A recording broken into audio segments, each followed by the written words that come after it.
என்பதை நீங்கள் புரிந்து கொள்ளணும். அப்போ இந்த இடத்துக்கு வருது, நல்லா புரிஞ்சுக்கிடுங்க. இப்ப இங்க இருந்து சுழட்டு வருதுங்க, சுழண்டு வந்து திருப்பி இங்க முடியுது. உங்களுக்கு எல்லாம் தெரியும், தவாஃப் ஹஜ்ஜுக்கு போறவங்க தவாஃப் செய்வாங்க. தவாஃப் செய்யக்கூடிய ஆட்க அங்க வந்து மக்காவில் வந்து ஒரு அஜ்ர் அஸ்வத் கல்லுக்கு நேரம் ஒரு கோடு இருக்கும். அந்த கோட்ல இருந்து தவாஃப் ஆரம்பிப்பாங்க. ஆரம்பிச்சு திருப்பி இங்க வந்த உடனே முதல் சுற்று முடிந்து விட்டது, அந்த கோட்டுக்கு வந்தோடனே முடிந்து விட்டது. அந்த கோட்டை தாண்டினால ரெண்டாவது சுற்று ஆரம்பிச்சிச்சு, யாரும் மறக்க மாட்டோம். அதே மாதிரி நம்ம பள்ளிக்கூடங்கள்ல பிளே கிரவுண்ட்ல ஓட்டப்பந்தயம் வச்சிருப்பாங்க. அந்த ஓட்டப்பந்தயத்துல ஒரு இடத்துல ஆரம்பிப்பாங்க, ஓட ஆரம்பிப்பாங்க. ஓடி அந்த கோட்டுக்கு வந்துட்டா முதல் சுற்று முடிந்து விட்டது, அடுத்த ரவுண்ட். அப்ப இதெல்லாம் நமக்கு புரியுது. அதே போல இங்கே இருந்து இந்த சந்திரன் ஆரம்பிச்சு இங்கே வந்து அதுக்கு பிறகு இங்க வந்துருச்சுன்னு சொன்னா முதல் சுற்று முடிந்து விட்டது. விஞ்ஞானிகள் வந்து இதை நியூ மூன் சொல்வதில் எந்த தவறும் கிடையாது. அவர்கள் சரியாத்தான் சொல்றாங்க, அதுல தப்பா சொல்றாங்க, தப்பா சொல்லல, அவங்க சரியா சொல்லுகின்றார்கள். நாம் ஏன் இதை எடுக்க இல்லை என்று சொன்னால் அதுக்கு ஒரு காரணம் இருக்கு. நாம அன்றைய தேதியை, அதாவது இந்த நடுநிலைக்கு வரக்கூடிய அந்த கோட்டுக்கு வரக்கூடிய அண்டைய முதல் படையாக நாம் எடுக்காததுக்கு காரணம் நன்றாக புரிந்து கொள்ளுங்க.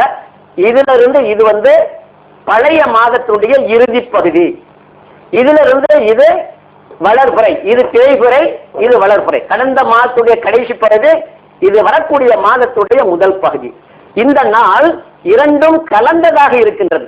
உதாரணமாக இந்த மாதம் அந்த கன்ஜெக்ஷன் சொல்லக்கூடியது, இதுல இருந்து இந்த பகுதியில எந்த இடத்துலயும் வரலாம், ஒரு குறிப்பிட்ட இடத்துல வர்றதில்லை. இங்க வரலாம், சமயங்கள் இப்படி வரலாம், சமயங்கள் இப்படி வரலாம், சமயங்கள் இங்க வரலாம். இப்ப இந்த முறை வந்து சமயத்து இந்த பகுதியில் வந்ததான்னு சொல்றாங்க.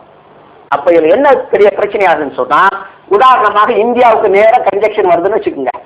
வரும்பொழுது நாம என்ன பண்ணுவோம், ஒரு பகுதி தேய்பிறையாகவும் ஒரு வகுப்புறையாக எடுக்க முடியுமா? முடியாது. ஒரு பகுதியை வந்து ஷாபான் மாதமாகவும் இன்னொரு பகுதியை வந்து ரம்ஜான் மாசமும் எடுக்க முடியாது. அப்ப இதன் காரணமாக நாம என்ன பண்றோம்னு சொன்னா, நாளுங்கிறது 24 மணி நேரம் காலையிலிருந்து ஆரம்பிக்கிறது. எனவே முழு நாளாக இருக்க வேண்டும் என்பதற்காக நாம என்ன பண்றோம்னு சொன்னா, அந்த கன்ஜெக்ஷன் ஆகக்கூடிய நியூமன் சொல்லக்கூடியதை நாம் முதல் முறையாக எடுப்பது கிடையாது. அதுக்கு அடுத்த நாள் இந்த டேட் லைன்ல இருந்து முதல் முறையை நம்ம கணக்கிடுறோம். அப்போ முழு நாள் கம்ப்ளீட்டா உங்களுக்கு கிடைக்குது. இதுதான் காரணம். இன்னும் நீங்க தெளிவாக விளைவிக்கிறணும், நம்ம இந்திய நாட்டுல இந்துக்கள் சகோதரர் நீங்க அதிகமாக பழகுறீங்க. அவங்க என்ன பண்றாங்கன்னு சொன்னா, இந்த அமாவாசை நேரத்துல இந்த சந்திரன் இங்க தேய்பிறையில வரும் பொழுது இந்த பகுதி என்ன பண்றாங்கன்னு சொன்னா, இது தேய்பிறை கழிதல் என்ற அடிப்படையில இறந்தவர்களுக்காக உள்ள சடங்குகளை செய்யறாங்க. அதாவது தங்களுடைய முன்னோர் தகப்பன் பாட்டம் பூட்டம் இறந்தவங்களுக்கு உள்ள சடங்குகளை செய்யறாங்க. தேய்பிறை இந்த நேர்கோட்டுக்கு வந்த பிறகு இந்த பக்கம் வந்த உடனே இதை வளர்ப்புறை என்று எடுத்துக்கொண்டு அவர்களுடைய சுபகாரியங்களை, வியாபாரம், கல்யாணம், என்னென்ன நல்ல காரியங்கள் இருக்க ஆரம்பிக்கிறாங்க. இன்னும் தெளிவா சொன்னா, அந்த நம்ம இந்து சகோதரர்கள் இந்து சமூகத்தில் உள்ள அந்த இவங்க மத குருமார்கள் இருக்காங்களே, அவங்கள பொறுத்தவரை சரியா வழங்கி வச்சிருக்காங்க, ரொம்ப கரெக்டா வழங்கி வச்சிருக்காங்க. அதே சந்தர்ப்பத்தில் அவங்கள்ட்ட நீங்க இவ்வளவு தெளிவா வழங்கி வச்சிருக்கீங்களே, நீங்க ஏன் போய் வந்து 3ஆம் பிறையை வந்து முதல் பிறையாக வந்து இந்து அதாவது முஸ்லீம்களுடைய கணிப்பீட்டுல போடுறீங்கன்னு கேட்டா, நாங்க என்ன பண்றது, அவங்க தான் அந்த மாதிரி போட்டு கேட்கறாங்க. எங்களுக்கு நல்லா தெரியுது 3ஆம் பிறை. அதே சந்தர்ப்பத்தில் வந்து அவங்க அதை தான் முதல் பிறை போட்டு கேட்கறாங்க. அப்ப நாங்க போட்டு கொடுக்கறதோட எங்களுக்கு வேற வழி கிடையாது அப்படின்ட்டு ஒரு இதே வச்சிருக்காங்க. துணுக்களுக்கு 3ஆம் பிறை தான் முதல் பிறைன்னு ஒரு இதே உண்டாக்கி வச்சிருக்காங்க. அது உண்மைங்கிறது இப்போ சூரிய கிரகணம் சந்திர கிரகணம் நமக்கு நல்லா தெரியுது. சூரிய கிரகணம் நடந்துகிட்டு இருக்கோம், அந்த நேரத்தில் இவங்களுடைய பிறைய பார்த்தீங்கன்னா 28 இருக்கும். அதே மாதிரி சந்திர கிரகணம் அன்றைக்கு இருக்கும், பிறைய பார்த்தீங்கன்னா 12 இருக்கும். அப்ப இதுல இருந்து அவரை கவர்ல இருக்கிறாங்க நல்லா தெரியுது. உதாரணமாக போன வருஷம் ரமலானுடைய மாதத்துல சூரிய கிரகணமும் வந்துச்சு, சந்திர கிரகணமும் ஒரே மாசத்துல வந்துச்சு. இனி அடுத்தாப்புல அதே நிலை வர்றதா இருந்தா 110 வருஷத்துக்கு பிறகுதான் வருமா, அப்படிதான் விஞ்ஞானிகள் சொல்றாங்க. அதுல இந்த ரெண்டுமே நாம சொன்ன கணக்குப்படி சரியா இருந்துச்சு, எந்த தவறும் கிடையாது. அவர்களுடைய கணக்குப்படி இதுல 2 நாள் குறைஞ்சி, இதுல 2 நாள் குறைஞ்சி. அப்ப இதுல இருந்து அவர்கள் தவறுல இருக்காங்க நல்லா தெரியுது. தெரிஞ்சுக்கிட்டே தான் வீம்பு பண்றாங்களே அல்லாம உண்மை நிலையில இது அல்ல. இப்ப நாம எப்படி இதை கணக்கு போடுறோங்கிற ஒரு சந்தேகம் உங்களுக்கு வரலாம், எப்படி இதை கணக்கு பண்ண அப்படின்னு சொன்னா, இன்னைக்கு அல்லாஹ்வுடைய கிருபையை கொண்டு எந்த அளவுக்கு நம்ம விஞ்ஞானம் முன்னேறி இருக்குன்னு சொன்னா, இந்த சந்திரன் சுழல்கின்றத பூமியை சுத்தி இதனுடைய சுற்றளவு இன்னைக்கு கரெக்டா கனெக்ட் பண்ணி வச்சிருக்காங்க. எப்படி கனெக்ட் பண்ணி வச்சிருக்காங்கன்னா, ஒளியினுடைய வேகம் மற்ற இதுகளை வச்சு கனெக்ட் பண்ணியிருக்காங்க. அதே போல இந்த சந்திரன் எவ்வளவு வேகமா சுழல்கின்றது. ஒரு நாளைக்கு இது சுழலக்கூடிய இந்த தூரம், சுழல்கள் மட்டுமில்ல இது போகக்கூடிய தூரம்.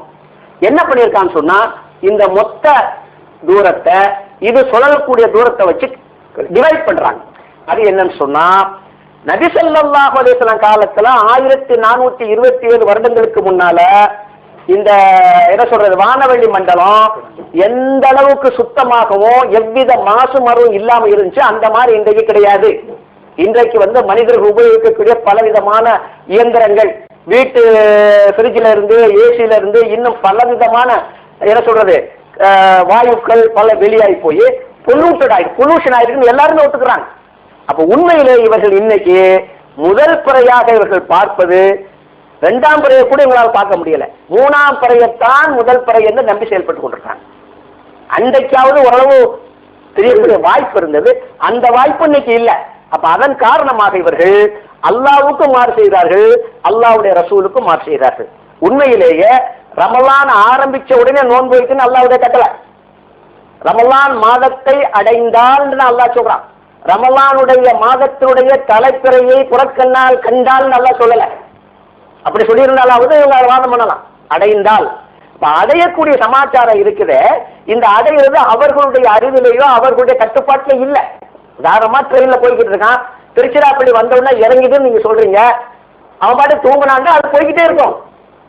அவன் தான் கவனமா பார்த்து திருச்சி வந்துருச்சுன்னா உடனே இறங்கணும். அப்ப அதே போல மாதம் பிறக்குதாங்கிறத அன்றைக்குள்ள சூழ்நிலை சந்திரனை பார்த்து முடிவு செய்தார்கள், பிறையை பார்த்து முடிவு செஞ்சாங்க. இன்னைக்கு அழகான முறையில சரியான முறையில துல்லியமாக நம்மளால அதை கணிக்க முடியும். அப்ப இதுல மாறுபட்ட கருத்துக்கு எந்த அவசியம் இல்லை. 100க்கு 100 உண்மையிலேயே குர்ஆனுக்கும் ஹதீஸுக்கும் கட்டுப்பட்டு நடக்கக்கூடியவர்களாக இருந்தா அவர்கள் இதன்படிதான் செயல்படணும். அல்லாஹ்வுக்கும் அவருடைய தூதருக்கும் மாறு செய்யக்கூடிய எண்ணம் உடையவர்கள் தான் நாங்க எங்களுடைய பிறையை கண்ணால பார்த்து தான் முடிப்போம்னு சொல்றாங்க. சரி, அந்த மாதிரி சொல்றாங்களே, அதுலயும் அவர்கள் உண்மையாளர்களாக இல்லை. இன்னைக்கு நீங்க எடுத்துக்கிட்டீங்கன்னு சொன்னா அந்த அடிப்படையில பார்த்தா அன்றைக்கு உள்ள சூழ்நிலையில ஒவ்வொரு பகுதியிலையும் ஒவ்வொரு ஊர்லயும் அவர்கள் பிறையை கண்ணால் பார்த்து தான் முடிச்சாங்க. உதாரணமா இது இன்னைக்கு சென்னைக்கு பக்கத்துல தாம்பரம். அன்னைக்கு இந்த மாதிரி கார் பஸ் வசதி எதுவுமே கிடையாது. இந்த பகுதியில் இருக்கிறவங்க பிற பார்த்து முடிச்சிருப்பாங்க, அதே மாதிரி அந்த பகுதியில் அவங்க பிற பார்த்து செஞ்சிருப்பாங்க. அப்புறம் என்றைக்காவது ஒரு நாள் இவர்களுக்கு மத்தியில சந்திக்கக்கூடிய வாய்ப்பு கிடைச்சாதான் நாங்க வெள்ளிக்கிழமை வச்சோம், நாங்க சனிக்கிழமை வச்சு பேச்சு வரும். இது ஒரு 100 வருஷத்துக்கு 200 வருஷம் இப்படித்தான் நடந்துச்சு, யாரும் மறுக்க முடியாது. அதுல எந்த குழப்பமும் இருக்கல. அவங்க பிற பார்த்துட்டாங்க, நாம வைக்கலங்கிற பிரச்சனையே அன்றைக்கு இருக்கல. ஆனா இன்றைக்கு அதுக்கு நேர் மாற்றமாக உலகத்தினுடைய எந்த பகுதியில் பிற தெரிஞ்சாலும் உடனடியாக உங்களுக்கு தகவல் கிடைச்சிடும். அப்ப அந்த மாதிரி பிரச்சனையும் இன்னைக்கு இல்லை.